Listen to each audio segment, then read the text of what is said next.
Hola Mina! Arc baru dimulai. Boruto menghadapi musuh baru dari Shinju yaitu Mamushi yang akan menyerang Konoha tidak lebih dari 1 minggu lagi. Inojin pun kini terlibat dalam rencana Boruto. Tapi, bahaya sudah mengintai Sarada dan Sumire yang rahasianya sudah diketahui Eida. Di mana selama 3 tahun ini, mereka berdua tidak terkena Shinjutsu pemikat dari Eida. Nasib mereka pun kini berada di tangan Daimon yang selalu melenyapkan segala macam ancaman sekecil apapun bagi kakaknya itu. Spoiler kemarin sebenarnya sudah lengkap, tapi ada beberapa panel yang tidak ada, dan juga beberapa terjemahan yang meleset. Oleh karena itu, untuk menghindari kesalahpahaman cerita, kali ini saya akan membahas versi terjemahan resminya, atau versi ofisialnya. Oke, tanpa lama-lama lagi, kita langsung masuk saja ke pembahasannya. Let's go!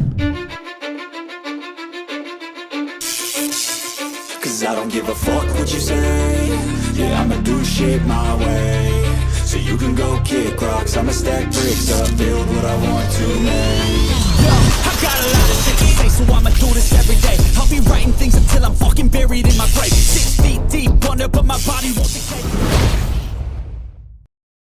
Sampul halaman Boruto to Blue Vortex chapter 26 kali ini menampilkan Otsutsuki Momoshiki. Di sampul halaman itu ada sebuah catatan yang berbunyi, benang itu terjuntai hingga ke dasar neraka. Sementara judul dari Boruto to Blue Vortex chapter 26 adalah Persekutuan. Di halaman pertama ada sebuah catatan samping editor yang berbunyi, Inojin yang sempat terluka parah kini telah pulih. Sepertinya dia menyukai Himawari. Chapter kali ini diawali dari Inojin yang sedang mengunjungi Himawari di rumahnya. Inojin memberi sebotol madu untuk Himawari. Himawari terlihat senang. Dia berkata, hebat, padahal biasanya madu ini terjual habis. Inojin berkata, iya kan? Kebetulan saja masih ada waktu aku ke sana. Itu kesukaanmu kan, Himawari? Himawari benar-benar senang. Dia tersenyum lebar sambil berkata, aku sangat senang. Terima kasih, Inojin. Setelah itu, Inojin pun pulang dan berpamitan. Tapi di depan rumah Himawari ada kata Kashin Koji yang sudah menunggu Inojin. Inojin pun menyadarinya, tapi dia terkejut karena tidak tahu itu apa sebenarnya. Lalu kata Kashin Koji, atau Kashin Koji yang sedang berbicara melalui kataknya berkata, Yamanaka Inojin, aku ingin menanyakan beberapa hal padamu. Inojin semakin terkejut karena katak itu bisa berbicara. Lalu Koji berkata lagi, daripada disebut bertanya, mungkin ini lebih tepat jika disebut memastikan. Ya, ini hanya formalitas. Aku sudah tahu jawabannya. Mendengar itu Inojin semakin tidak mengerti. Dia bertanya-tanya di dalam hatinya apa-apaan katak ini. Koji berkata lagi, kau menyukai Uzumaki Himawari sebagai seorang pria kan? Apa aku salah? Seketika Inojin langsung salah tingkah. Wajah dia pun memerah. Lalu dia berkata, bukan,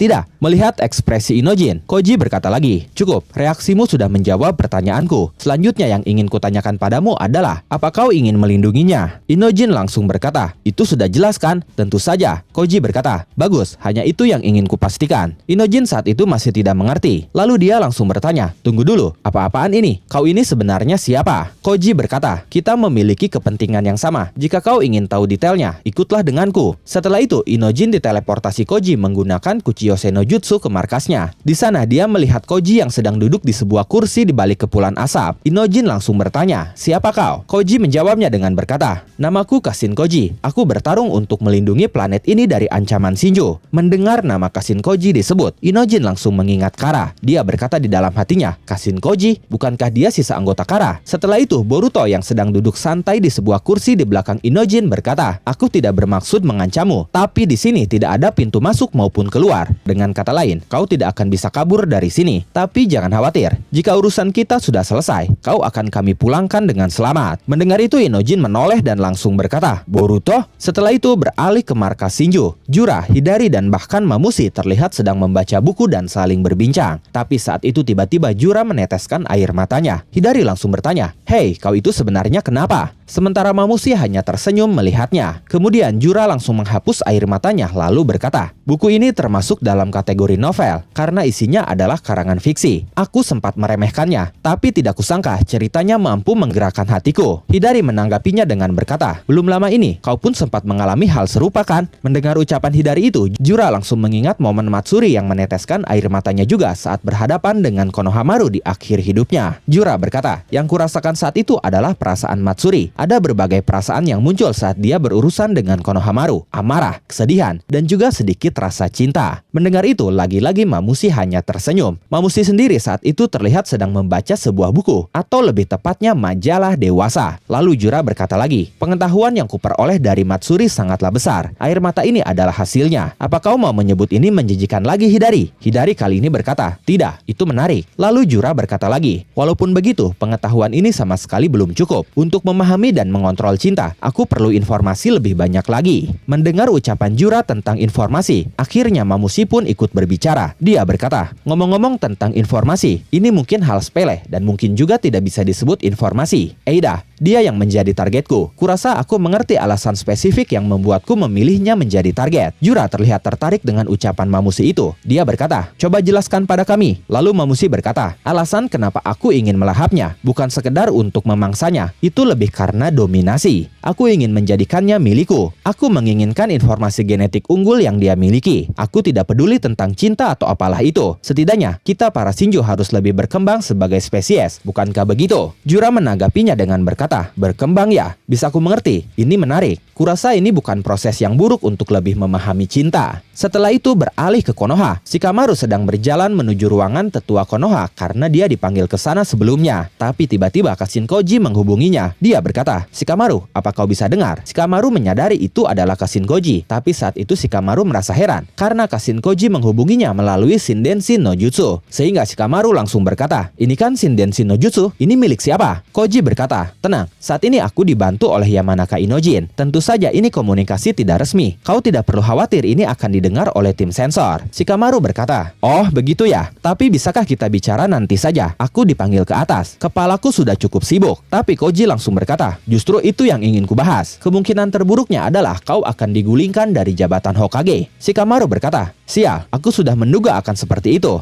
Lalu Koji berkata lagi, jika itu sampai terjadi, aku pun akan kerepotan. Aku akan memberikan saran sebisaku. Selebihnya tergantung pada dirimu. Tapi berhati-hatilah. Shikamaru berkata, merepotkan saja. Rasanya aku ingin mengundurkan diri saja sekarang juga. Setelah itu Shikamaru tiba di ruangan para tetua. Dia pun langsung masuk ke sana. Di dalam sana dia sudah ditunggu oleh tetua Konoha yaitu Koharu dan Homura. Lalu ada Konohamaru, Sai, dan seseorang yang dipanggil Kobusama yang merupakan penasehat Daimyo-sama. Kobusama berkata, wah sudah lama sekali tidak bertemu Hachidaime Hokage. Ah maaf, maksudku pelaksana tugas Hokage Narashikamaru. Shikamaru berkata, Kobusama, ada keperluan apa seorang penasehat pribadi Daimyo-sama datang ke sini? Koharu langsung menjawab pertanyaan Shikamaru dengan berkata, sudah jelas kan? Tentu saja untuk membahas tentang misi di Sunagakure yang kau susun dan laksanakan atas inisiatif sendiri. Konohamaru terkejut setelah mendengar fakta itu. Dia berkata, inisiatif sendiri? Setelah itu Kobusama berkata, kali ini kami bertindak sebagai saksi. Daimyo-sama mempertanyakan tanggung jawabmu sebagai kepala desa. Terlebih lagi, akhir-akhir ini kegentingan untuk mempertahankan eksistensi desa Shinobi menjadi isu yang sering kali diangkat. Tergantung situasinya. Tapi ini bukan masalah yang akan selesai hanya dengan pemotongan anggaran desa. Setelah itu Shikamaru mulai menjelaskan situasinya. Dia berkata, seperti yang sudah kalian semua ketahui, saat ini eksistensi Shinju tidak hanya mengancam desa kita, tapi seluruh negara api. Sayangnya, mereka bukan musuh yang bisa diajak bernegosiasi. Dan saat sedang berupaya untuk mengatasi mereka, aku mendapatkan sebuah informasi. Detail misi dan personil yang melaksanakan misi itu pun semuanya disusun berdasarkan informasi yang aku dapatkan. Homura lalu bertanya, informasi yang kau terima itu apa isinya? Setelah ditanya seperti itu, Koji langsung menghubungi Shikamaru lagi. Dia berkata, aku rasa kau sudah mengerti, tapi sebaiknya kau tidak menyebut tentang Jippo. Lalu Shikamaru menjawab pertanyaan Homura dengan berkata, detailnya tidak bisa aku ceritakan. Homura terlihat kesal mendengarnya. Lalu Shikamaru berkata lagi, ini demi keamanan semua pihak. Terlebih lagi, benar atau tidaknya informasi itu masih belum pasti. Akan tetapi, ketika menghadapi musuh di depan mata, ada kalanya kita harus mengandalkan hal-hal yang tidak pasti. Saat itu, aku memilih untuk mengikuti insting. Akhirnya, aku putuskan bahwa ada tindakan yang perlu diambil berdasarkan informasi itu. Saat merencanakan misi itu, aku pun sudah siap untuk bertanggung jawab jika terjadi hal yang tidak diinginkan. Homura langsung menanggapinya dengan berkata, mengesampingkan isi dari informasi itu sendiri, Yang paling kami pertanyakan adalah sumbernya. Apakah mungkin bahwa pemberi informasi itu adalah Boruto si pemberontak? Lalu menambahkan ucapan Homura, Koharu berkata, dari informasi yang kudengar, entah kenapa Boruto seolah tahu banyak mengenai kehidupan para Shinju itu. Faktanya, ada kabar beredar yang meyakini bahwa mereka sebenarnya saling terhubung di balik layar. Dengan kata lain, ini strategi keji untuk meruntuhkan Konoha dari dalam, dengan cara memperdaya orang-orang desa melalui umpan bernama informasi. Mungkin ini dia lakukan sebagai balas dendamnya pada desa yang telah mengusirnya. Mendengar hal itu, Konohamaru tidak menerimanya. Dia langsung berkata, tunggu sebentar, tidakkah menurut kalian itu terlalu berlebihan? Melihat itu, Shikamaru langsung menghentikan Konohamaru. Tapi Koji langsung menghubungi Shikamaru. Koji berkata, tidak apa-apa, biarkan dia bicara. Ini jauh lebih baik daripada tuduhan mereka ditujukan kepadamu. Setelah itu, Konohamaru pun mulai berbicara. Dia berkata, aku bisa kembali dari misi itu dengan selamat berkat Boruto. Mungkin ini tidak lebih dari sekedar pendapat pribadi, tapi aku tidak merasa jika Boruto memiliki niat untuk membahayakan desa. Homura berkata, ada apa ini, Sarutobi Konohamaru? Apa kau membela Boruto? Konohamaru berkata, bukan seperti itu. Hanya saja, aku merasa bahwa dia punya alasan tersendiri. Lalu Koharu ikut menanggapi pembelaan dari Konohamaru itu dengan berkata, bodoh, apa kau sudah lupa? Dia adalah orang yang membunuh Nanadaime Hokage. Dia hanyalah seorang buronan kejam dan target yang harus dimusnahkan. Berhentilah mendengar ocehan buronan itu yang tidak lebih dari bujuk rayu omong kosong. Hal seperti ini seharusnya sudah tidak perlu diperdebatkan lagi. Saat itu Konohamaru masih belum bisa menerimanya. Hanya saja, Shikamaru langsung menghentikannya. Kemudian Kobusama berkata, misi kali ini memang terlihat seolah-olah berhasil. Tapi beda ceritanya jika ada pengkhianat lain di dalam desa yang bersekutu dengan buronan. Harus diakui kalau ini adalah masalah yang sangat besar, yang akan berdampak pada keamanan negara api maupun martabat Konoha. Setelah itu Kobusama memberi perintah kepada Sai untuk membawa Konohamaru ke ruang interogasi, karena Kobusama akan menginterogasinya secara langsung. Kobusama pun meminta Sai untuk mengidentifikasi semua orang yang pernah melakukan kontak langsung dengan Boruto, semuanya tanpa terkecuali. Lalu Kobusama mulai membahas tentang interogasi Boruto sebelumnya yang gagal dan berakhir kaburnya Boruto. Dia berkata, pada interogasi waktu itu, pasti ada pengkhianat yang bekerja sama dengannya, sehingga dia bisa melepaskan ikatannya dan melarikan diri. Kita harus cari orang itu sampai dapat. Shikamaru yang membantu Boruto saat itu terlihat panik setelah mendengarnya. Tidak hanya Shikamaru, Inojin yang kini terlibat pun mulai khawatir. Dia berkata, komunikasi diam-diam di luar pengawasan tim sensor tanpa mengikuti prosedur formal. Ditambah lagi, menguping rapat pimpinan para petinggi desa. Padahal penggunaan Shinden-shin no Jutsu secara pribadi saja dilarang. Dengan yang barusan saja, aku sudah tidak tahu berapa banyak peraturan yang kalian langgar. Apakah kalian selalu melakukan hal seperti ini? Koji menanggapinya dengan berkata, kami ini buronan. Tidak ada cara lain selain menempuh jalur ilegal. Dan Inojin, kau jangan lupa, kau pun sudah terlibat dalam hal ini. Lalu Boruto menambahkan ucapan Koji dengan berkata, musuh kita tidak segan melakukan segala cara demi mencapai tujuannya. Karena itu, kita pun harus beradaptasi dengan cara musuh bertindak. Ini bukan saatnya kita membahas tentang peraturan. Saat ini yang harus kau lakukan adalah menyadari tindakan apa yang kau perlukan. Ingat baik-baik. Setelah mendengar itu, Inojin sempat terdiam. Tapi setelah itu dia berkata, aku pun sudah pernah melawan Jura. Jadi aku tahu pasti, untuk melindungi semuanya, untuk melindungi Himawari dari monster itu, diperlukan kesiapan dan juga kekuatan. Setelah itu Koji membahas tentang Momoshiki dengan Boruto. Koji berkata, Boruto, apa urusanmu sudah selesai? Yang kumaksud adalah tentang Momoshiki. Kau mengusulkan semacam kesepakatan dengannya kan? Boruto menjawabnya dengan berkata, tidak perlu khawatir, aku sudah melakukan apa yang harus kulakukan. Koji berkata, itu tidak menjawab pertanyaanku. Aku tidak suka dengan sikapmu yang seperti itu. Boruto terlihat kesal mendengar respon dari Koji itu. Dia langsung berkata, harusnya aku yang mengatakan hal itu. Kau dengan sengaja menutup-nutupi bagian yang menurutmu menguntungkan. Sebenarnya, ada berapa orang yang seharusnya mati dalam misi Sunagakure? Saat itu Inojin mencoba menghentikan perdebatan Boruto dan Koji, tapi dia tidak berhasil. Koji berkata lagi, aku hanya memandu mereka menuju perkembangan yang paling pasti untuk membangkitkan Mangekyo Sharingan milik Sarada. Aku pun sudah menghindari masa depan di mana lebih banyak orang tewas terbunuh. Kalau kau masih ingin protes seperti anak kecil, katakan saja. Boruto berkata, buang-buang waktu saja. Sudah cepat lanjutkan komunikasinya. Koji berkata, baiklah. Setelah itu Koji menghubungi Shikamaru lagi yang saat itu sudah kembali ke ruangannya. Koji berkata, Shikamaru, apa kau dengar? Laporkan situasinya saat ini. Shikamaru berkata, Konohamaru dibawa ke ruang interogasi. Tidak lama lagi, aku pun pasti akan dibawa ke sana. Tapi untuk saat ini aku baik-baik saja. Koji berkata, berkata, "Bagus, segera laporkan jika terjadi sesuatu. Supaya kita tetap unggul dari musuh di pertarungan selanjutnya, kau harus tetap menjadi Hokage." Shikamaru berkata, "Aku mengerti, merepotkan saja." Lalu Koji berkata lagi, "Sekitar 1 minggu dari sekarang, Shinju yang bernama Mamushi akan muncul di Konoha. Target dia adalah Eida. Aku akan memberitahumu tentang kekuatan Mamushi dan cara untuk menghadapinya." Setelah itu beralih ke Eida yang kini sudah bersama Sarada dan Sumire. Mereka sedang membicarakan tentang pengakuan Sarada dan Sumire yang sama-sama menyukai Boruto. Eida berkata, "Lalu, kapan kau akan menyatakan perasaanmu pada Boruto?" Sarada terlihat gugup dan salah tingkah. Dia berkata,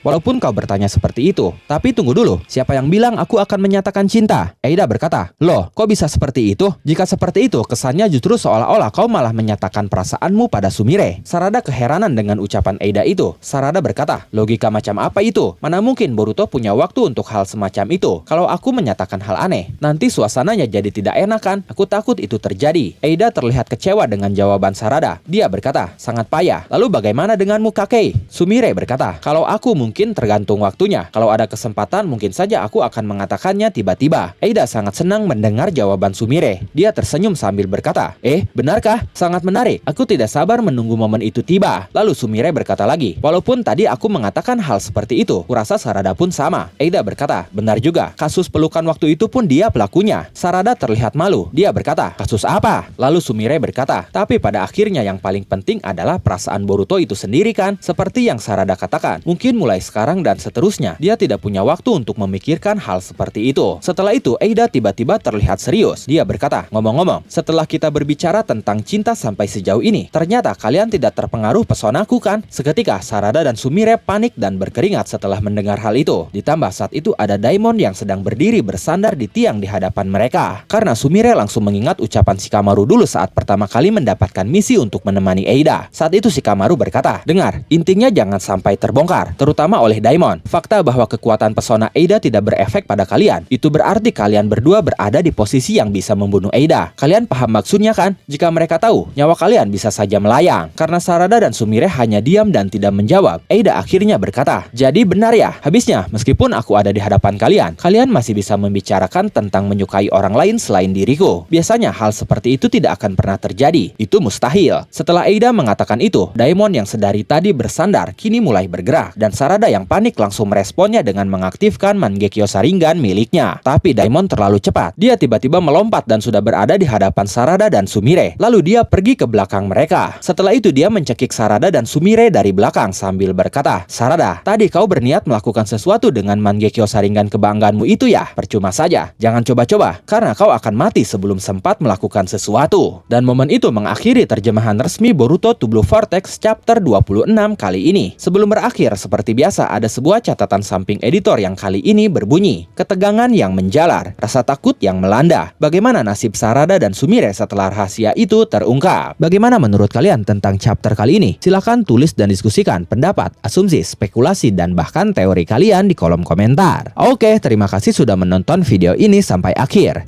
Mohon maaf jika ada kesalahan dalam narasi maupun dalam terjemahan dan penyebutan istilah asing. Tetap nantikan konten Boruto dan konten menarik lainnya hanya di Animangatik. Sekali lagi terima kasih dan sampai jumpa di video selanjutnya.